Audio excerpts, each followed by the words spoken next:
प्रतिवर्षाप्रमाणे सेवा कर्मचारी महासंघाच्या वतीनं आज कुसुम सभागृहामध्ये नांदेड जिल्ह्यातल्या गुणवंतांचा सत्कार या ठिकाणी आयोजित केला। या सत्कार सोहळ्याला 350 गुणवंत आज या ठिकाणी उपस्थित होते।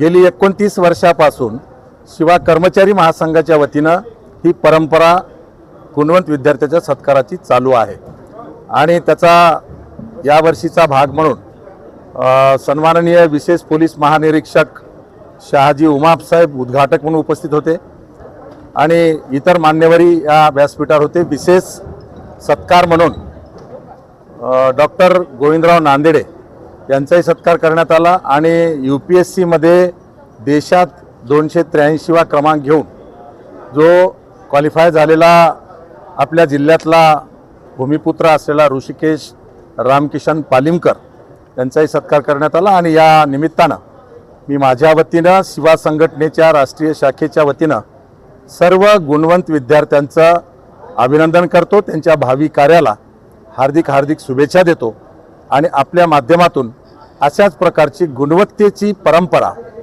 समाजातल्या विद्यार्थ्यांनी तरुणांनी या ठिकाणी कायम ठेवावी अशी अपेक्षा व्यक्त करतो।